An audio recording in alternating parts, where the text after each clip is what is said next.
जय श्री कृष्णा, जय श्रीमन नारायण। मेरे भक्ति सागर चैनल में आप सभी भक्तों का स्वागत है। भागवत गीता का 18वां अध्याय का सार, इसे पूरा सुनना भक्त, ज़्यादा से ज़्यादा शेयर करना। जय श्रीमन नारायण, जय श्री कृष्ण।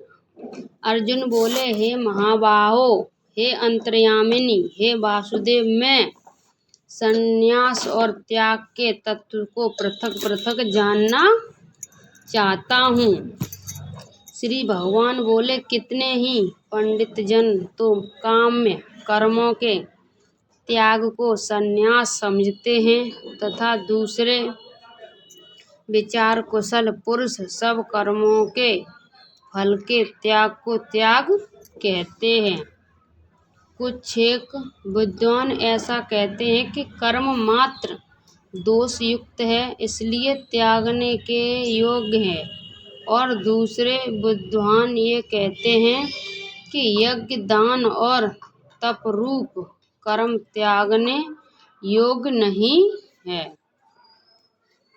हे पुरुष श्रेष्ठ अर्जुन, संन्यास और त्याग, इन दोनों में से पहले त्याग के विषय में तू मेरा निश्चय सुन, क्योंकि त्याग सात्विक, राजस और तामस भेद से 3 प्रकार का कहा गया है। यज्ञ, दान और तप रूप कर्म त्याग करने के योग्य नहीं है, बल्कि वह तो अवश्य कर्तव्य है, क्योंकि यज्ञ, दान और तप ये तीनों ही कर्म बुद्धिमान पुरुष को पवित्र करने वाले हैं।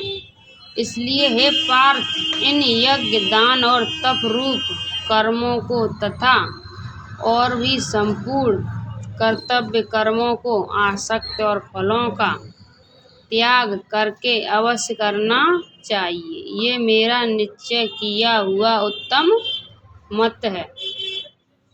निश्चित और काम्य कर्मों का तो स्वरूप से त्याग करना उचित ही है, परंतु नियत कर्म का स्वरूप से त्याग उचित नहीं है। इसलिए मोह के कारण उसका त्याग कर देना तामस त्याग कहा गया है। जो कुछ कर्म है वह सब दुख रूप ही हैं। ऐसा समझकर यदि कोई शारीरिक क्लेश के भय से कर्तव्य कर्मों का त्याग कर दे तो वह ऐसा राजस त्याग करके त्याग के फल को किसी प्रकार भी नहीं पाता।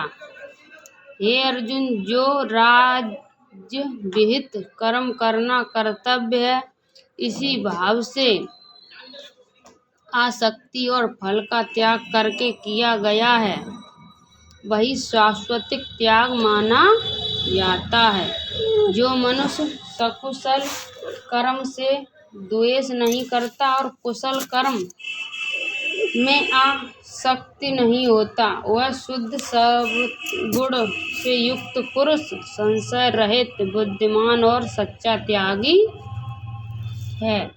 क्योंकि शरीरधारी किसी भी मनुष्य के द्वारा संपूर्णता से सब कर्मों का त्याग किया जाना शक्य नहीं है। इसलिए जो कर्म फल का त्यागी है वही त्यागी है, ये कहा जाता है।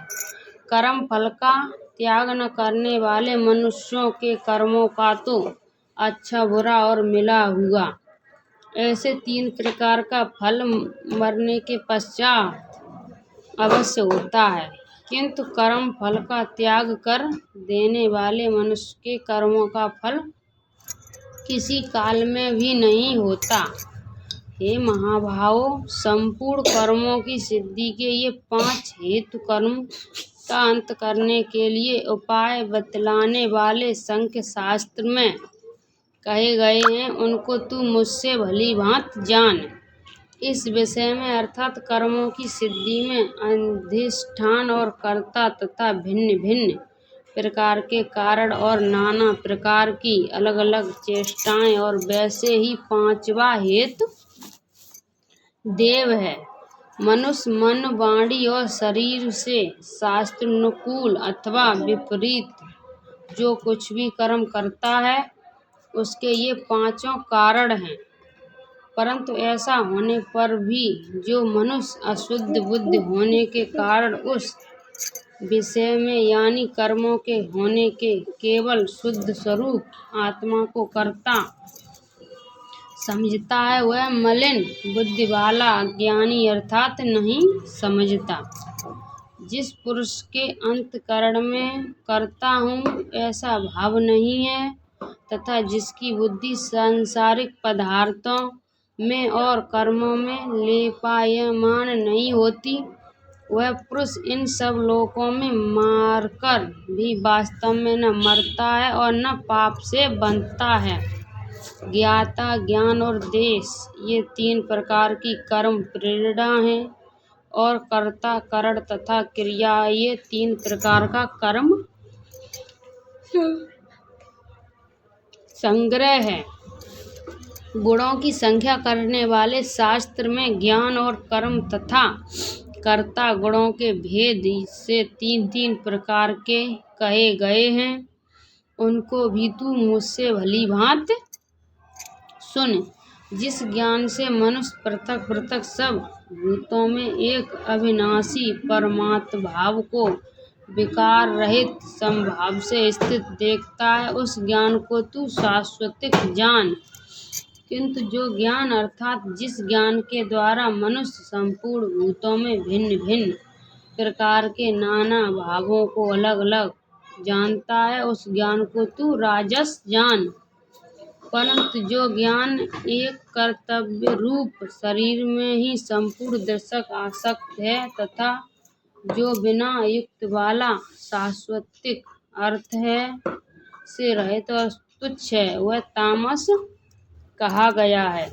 जो कर्म शास्त्र विद के नियमित किया हुआ और कर्तापन के अभिमान से रहित हो तथा फल के चाहने वाले पुरुष द्वारा बिना राग द्वेष के किया गया है, वह शाश्वतिक कहा गया है। परंतु जो कर्म बहुत परिश्रम से युक्त होता है तथा भोगों को चाहने वाले पुरुष द्वारा या अहंकार युक्त पुरुष द्वारा किया जाता है, वह कर्म राजस कहा गया है।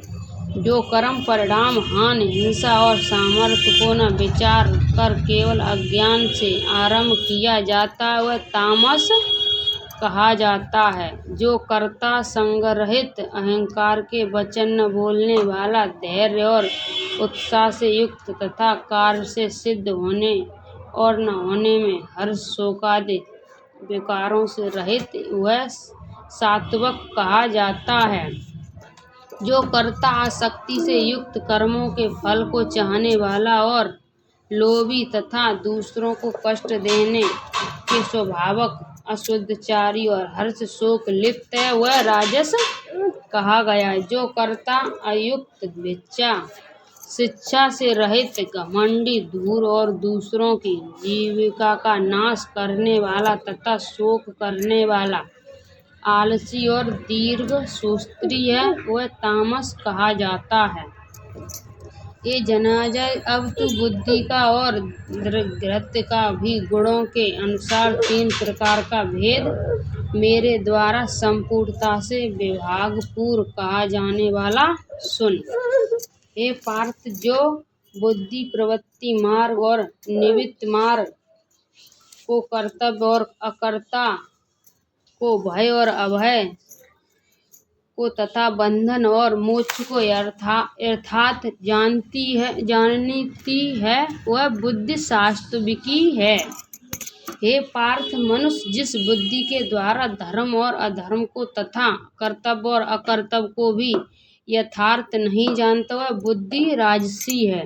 हे अर्जुन, जो तमोगुण से घिरी हुई बुद्धि अधर्म को भी यह धर्म है ऐसा मान लेती है तथा इसी प्रकार अन्य संपूर्ण पदार्थ को भी विपरीत मान लेती, वह बुद्धि तामसी है। हे पार्थ, जिस अव्यभिचारिणी धारण शक्ति से मनुष्य ध्यान योग के द्वारा मन, प्राण और इंद्रियों की क्रियाओं को धारण करता, वह धृत्य सात्विकी है। परंतु हे प्रथापुत्र, अर्जुन, फल की इच्छा वाला मनुष्य जिस धारण शक्ति के द्वारा अत्यंत आसक्ति से धर्म, अर्थ और कर्मों को धारण करता है, वह धारण शक्ति राजसी है। हे पार्थ, दुष्ट बुद्धि वाला जिस धारण शक्ति के द्वारा निंदा, भय, चिंता और दुख को तथा उत्तमता को भी नहीं छोड़ता अर्थात धारण किए रहता है, वह धारण शक्ति तामसी है। हे भारत श्रेष्ठ, अब 3 प्रकार के सुख को भी तू मुझसे सुन। जिस सुख में साधक मनुष्य भजन, ध्यान और सेवादि के अभ्यास से रमण करता है और जिसके दुखों के अंत को प्राप्त हो जाता है, जो ऐसा सुख है वह आरंभ काल में यद्यपि विष के लुप्त प्रतीत होता है, परंतु परिणाम में अमृत के तुल्य है। इसलिए वह परमात्म विषय बुद्धि के प्रसाद से उत्पन्न होने वाला सुख सात्विक कहा गया है।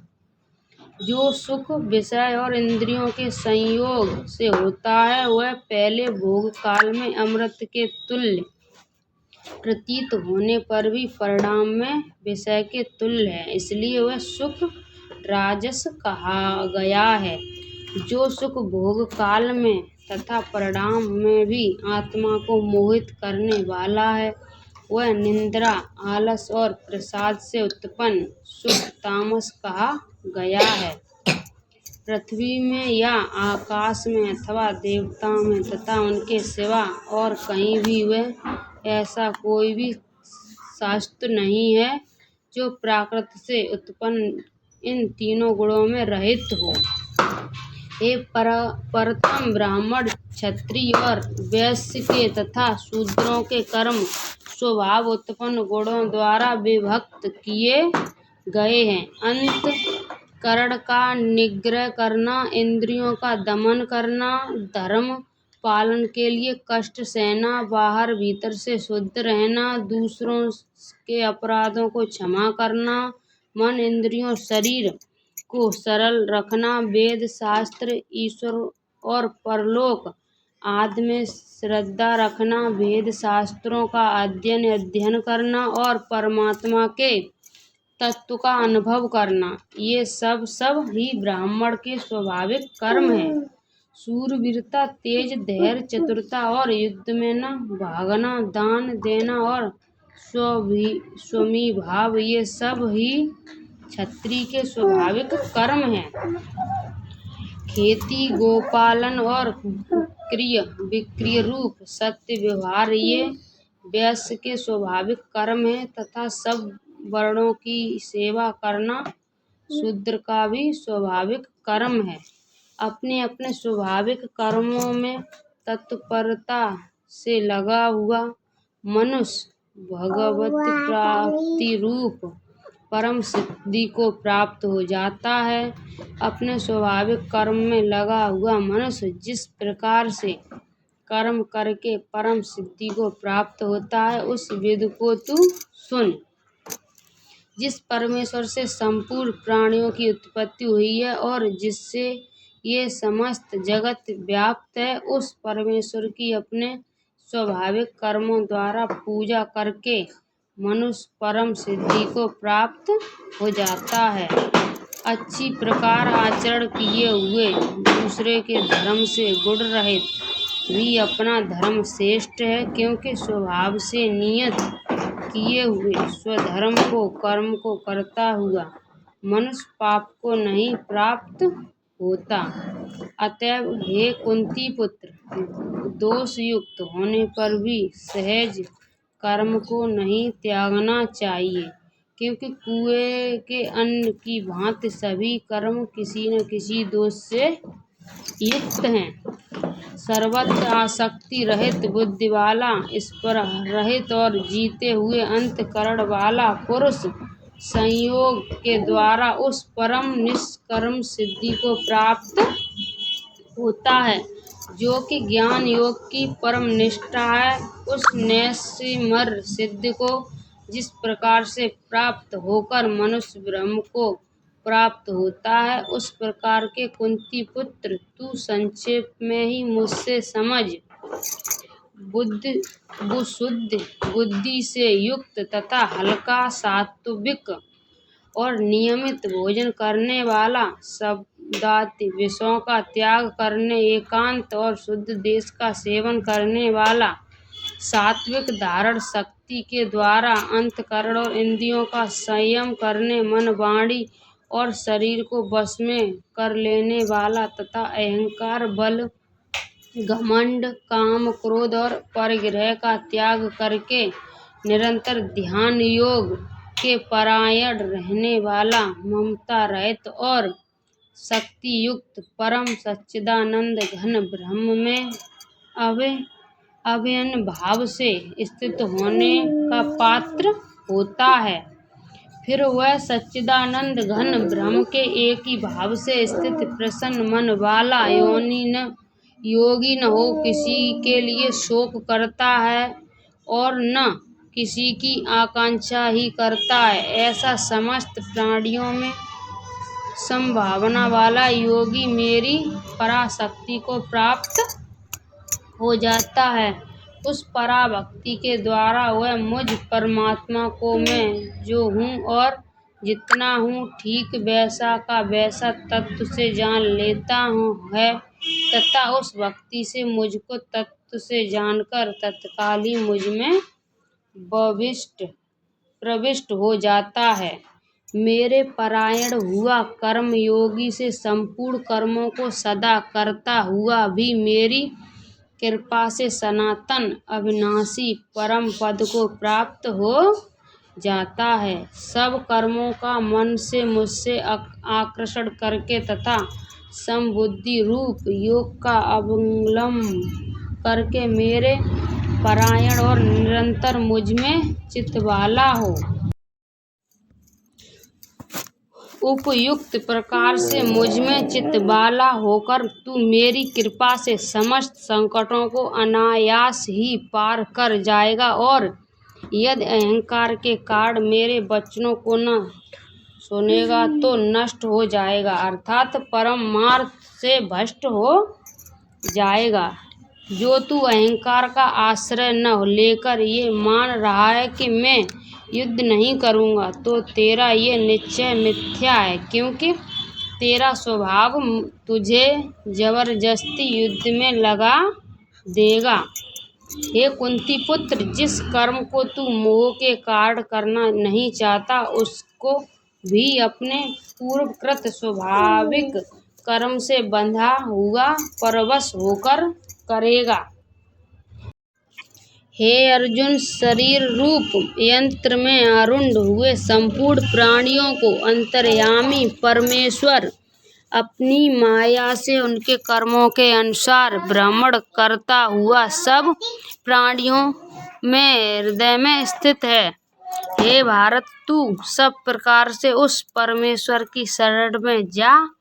उस परमात्मा की कृपा से तू परम शांति को तथा सनातन परम धाम को प्राप्त होगा। इस प्रकार ये गोपनीय से तू अति गोपनीय ज्ञान मैंने तुझसे कह दिया। अब तू इस रहस्ययुक्त ज्ञान को पूर्णतः भली भांति विचार कर, जैसे चाहता है वैसे ही कर। संपूर्ण गोपनीयों से अति गोपनीय मेरे परम रहस्ययुक्त वचन को तू फिर भी सुन। तू मेरा अतिशय प्रिय है, इससे ये परम हितकारक वचन मैं तुझसे कहूँगा।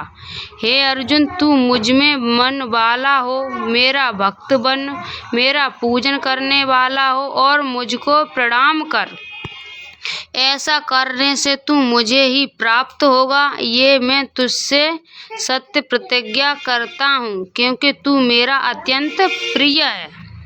संपूर्ण धर्मों को अर्थात संपूर्ण कर्तव्य कर्मों को मुझ में त्याग कर तू केवल एक मुझ सर्वशक्तिमान सर्वाधार परमेश्वर की ही शरण में आ जा। मैं तुझे संपूर्ण पापों से मुक्त कर दूंगा। तू शोक मत कर।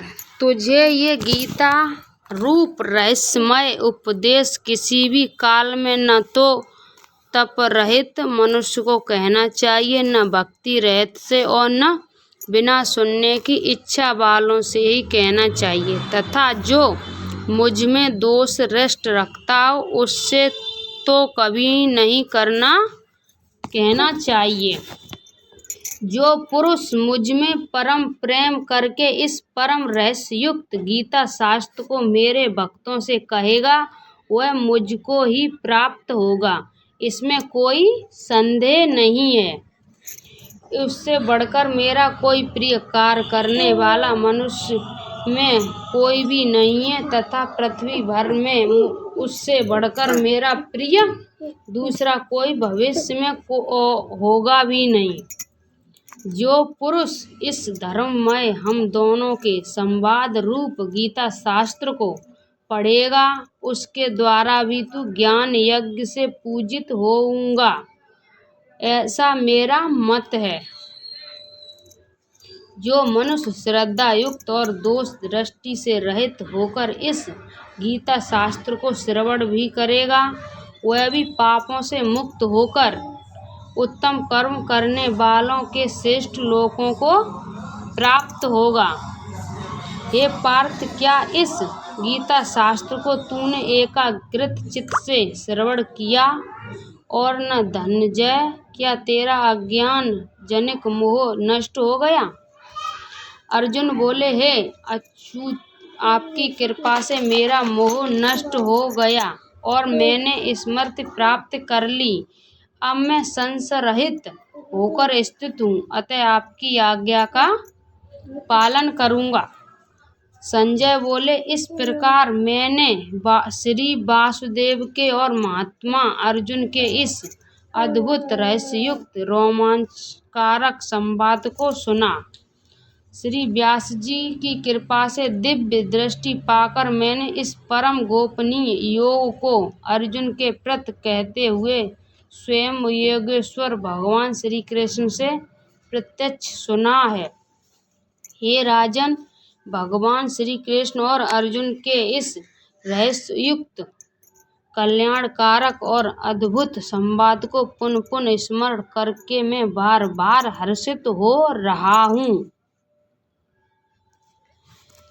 हे राजन, श्री हरि के उस अत्यंत विलक्षण रूप को भी पुनः पुनः स्मरण करके मेरे चित्त में महान आश्चर्य होता है और मैं बार बार हर्षित हो रहा हूँ। हे राजन, जहाँ योगेश्वर भगवान श्री कृष्ण और जहाँ गंडी धनुषधारी अर्जुन है वहीं पर श्री विजय प्रभुति और अचल नीति है, ऐसा मेरा मत है। जय श्री कृष्णा। जय श्रीमन नारायण। भागवत गीता का 18वां अध्याय समाप्त। बोलिए कृष्ण कन्हैया की जय। जय श्रीमन नारायण। राधे राधे। आप सभी भक्तों को मैंने भागवत गीता के 18वें सभी अध्याय का सार सुनाया है। उसमें मुझसे बोलने में कोई गलती हुई हो उसे माफ करना। जय श्री कृष्णा। जय श्रीमन नारायण। इस भागवत गीता के 18वें अध्याय की श्लोक की संख्या 78 है और इसका नाम है मोक्ष संन्यास योग। इसमें कोई गलती हुई हो उसे माफ करना। जय श्री कृष्णा। जय श्रीमन नारायण। राधे राधे।